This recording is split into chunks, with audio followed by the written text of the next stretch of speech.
Hi everyone. तो हम लोग आज डिस्कस करेंगे एक्सरसाइज 3.1। एग्जाम्पल हम लोग देख लिए। इससे पहले जो हम पढ़ाते थे वो मतलब एनसीईआरटी, भले वो एनसीईआरटी का क्वेश्चन था लेकिन हमको मतलब बिहार बोर्ड का नहीं लगा कि ये परफेक्ट दे रहा है। मिला मिला के देखे तो मेरे को नहीं मतलब ऐसा लगा कि है अब से, लेकिन रेगुलर एनसीईआरटी का एक मतलब सारा क्वेश्चन सॉल्व करेंगे, ए टू जेड अच्छा से ट्राई करेंगे ताकि आपको समझ में आ जाए। तो इससे पहले हम लोग क्या पढ़े थे उसको रिकॉल करते हैं जल्दी जल्दी ताकि हम लोग आगे आ जाए, क्योंकि आगे बढ़ने से ज़्यादा पीछे लेके चलना बहुत ज़रूरी है। पढ़ा तो कोई भी देगा, कोई भी कुछ भी करा लेगा, पढ़ा देगा, क्वेश्चन बना देगा, बहुत कर देगा, लेकिन अच्छा वही पढ़ाने में आता है जो आपको अच्छा से अच्छा समझाए और अच्छा से अच्छा पीछे का बात भी याद दिलाते हुए चले। कामयाबी का नाम ही है पीछे का बात को याद रख के चलना। नहीं तो आप आगे पढ़ते जाओगे तो लाखों करोड़ों पढ़ ही रहा है, इसीलिए सबका हो ही नहीं रहा है। आपको याद रख के चलना पड़ेगा। हमको, मेरा तो यही मानना है, जो जो समझ के करता है, सबका अपना स्टाइल होता है, टीचिंग स्टाइल। तो हम लोग पहला क्वेश्चन देखेंगे कि यानी 3.1 में क्या है कि निम्न कहता है, निम्न संख्याओं में रैखिक रैखिक समझते हैं ना, जिसका घात एक को समीकरण यानी इक्वेशन के युग्म बनाइए और उनके ग्राफी विधि से हल यानी ज्ञात कीजिए, हल ज्ञात कीजिए। अब इससे हम लोग पहले इक्वेशन तैयार करेंगे, ठीक है। कहता है कक्षा 10 में 10 विद्यार्थी ने एक गणित की पहली प्रतियोगिता में भाग लिया। कोई गणित का पहली प्रतियोगिता होगा, कोई एग्ज़ाम होगा, कोई कंपटीशन टाइप का होगा जो कि फर्स्ट सेकंड थर्ड आए, जिसमें यदि लड़कियों की संख्या लड़के से 4 अधिक है। अब लड़का लड़की का बात आ गया, हम लोग मान लेंगे पहले क्या आया है, लड़कियां। यदि लड़कियां की संख्या से 4 अधिक हो, लड़कियां लड़के से, लड़का छूट गया होगा, लड़कियां लड़के की संख्या से 4 अधिक है तो girl equal to let x है और बॉय इक्वल टू वाई है, ठीक है। अब हम लोग को ये यहाँ कुल कितना है, 10 विद्यार्थी, कुल 10 विद्यार्थी है। जाहिर सी बात है, हम मान लिए एक x है दूसरा y है तो इसको x plus y equal to 10 लिख सकते हैं। एक इक्वेशन मेरा यहाँ से रेडी हो गया।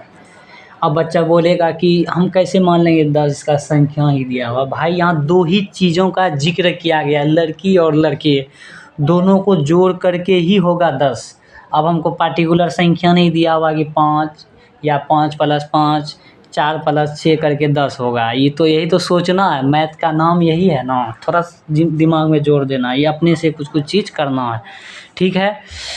अब हम लोग क्या करेंगे, क्या बोलता है, लड़कियां की संख्या लड़कियां की संख्या लड़के की संख्या से 4 अधिक है।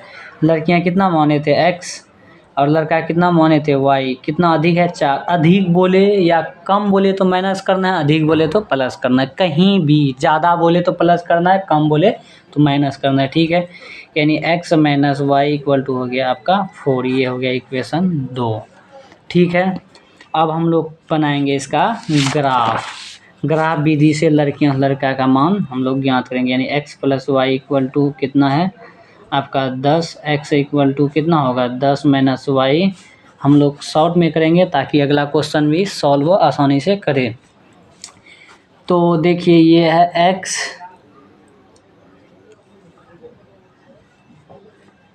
ये है y, ठीक है।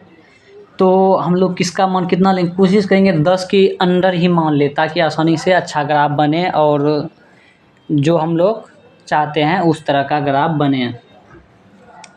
तो y का मान लेते हैं, मान लीजिए 5, तो x का मान कितना होगा, 10 में से 5 जाएगा तो 5 बचेगा, ठीक है, 5 लिखिए। अब फिर अगला क्या करेंगे, आप लोग को अगर अच्छा से सॉल्व करना है, एग्ज़ाम में करना है, तो हम बता भी चुके हैं कि जितना मान लिए हैं तो उसमें लिख दीजिए कि समीकरण, मान लीजिए इसका 3 मान लगे समीकरण, या लिखेंगे y का मान इतना रखने पर, फिर सॉल्व करेंगे मान रख लेंगे यहीं आके, फिर सॉल्व करेंगे यहीं आके मान रख लेंगे, ठीक है। लेकिन हम कॉन्सेप्ट समझाना चाह रहे हैं, तो ये समझिए सॉल्व करने के लिए आप किताब में सॉल्व करा हुआ एक से एक सॉल्विंग मिलेगा आपको, लेकिन किताब से तो नहीं पढ़ पाता है ना, मेन कॉन्सेप्ट समझना। तो अब 5 ले लिए, अब क्या करेंगे, y का मान हम लोग ले लेंगे, मान लीजिए 4 ले लेते हैं, y का मान 4 ले लेंगे तो x का मान कितना, 10 में से 4 गया 6 आएगा, ठीक है। इसका काम खत्म, या x minus y equal to कितना था मेरा 4, ठीक है। अब x equal to 4 plus y है, फिर एक बनेगा x है y है, ठीक है। अब क्या करेंगे, y का मान कितना लेंगे, आप अपने हिसाब से ले सकते हैं, हम ले लेंगे 1 ले लेंगे, तो x का मान कितना हो जाएगा, 4 1 5 हो जाएगा। अब क्या करेंगे, y का मान लेते हैं 2, तो x का मान क्या हो जाएगा 6। अब एक ग्राफ बनाएंगे जल्दी जल्दी में, तो ये है x, ये है y, ये है x डैश, ये है y डैश, ठीक है। 2 4 6 8, 2 4 6 8, ये माइनस का है क्योंकि 2 4 6 ज़्यादा नहीं लेंगे ऊपर, 2 4 6 8, ठीक है। तो x का मान कितना है 5 है, ये x वाला लाइन में प्लस में है ना, लाइन में देखेंगे 5 यहाँ बीच में आएगा तो यहाँ आ जाएगा, ठीक है। अब y का मान कितना है 5, इसको ऐसे ले जाएंगे, यहाँ से ऐसे आएगा तो यहीं टकराएगा कहीं, तो यहाँ लिखिए 5 5। अब क्या करेंगे, x का मान 6 है 6, y का मान कितना है 4, तो 6 और 4 ये ऐसे आएगा, तो कुछ इधर मिलेगा है कि नहीं, यानी 6 4। अब हम लोग क्या करेंगे, इसको मिला लेते हैं, फिर इसको ऐसे लाइन खींच दीजिए, लाइन खींच करके लिख लीजिए, यानी x plus y equal to 10, ठीक है। अब अगला देखेंगे हम लोग, अगला क्या है, x का मान 5 है और y का मान 1 है, तो y का मान 1 इधर आएगा कुछ। अब देखिए x का मान 6 है, y का मान 2 है, तो कुछ इधर आएगा, है ना। अब ये लाइन में मिला दीजिए, इसको बढ़ा लीजिए अपने मन से जहाँ तक बढ़ाना है, तो x माइनस वाई बराबर कितना आया आपका 4। अब इसमें वैल्यू देखेंगे कि क्या है, यानी कुछ इधर मान आएगा,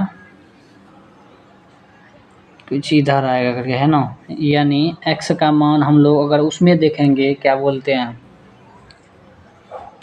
ऐसे तो हम लोग अंदाज़ा लगा के लिखेंगे कितना, x का मान 7 और y का मान 3 के आसपास निकलेगा। यही पूछ रहा था हम लोग को, ग्राफ के विधि से हमको मान बताना है। ये ग्राफ पेपर नहीं है कि हम आपको पार्टिकुलर मान बता सके कि यही होगा, लेकिन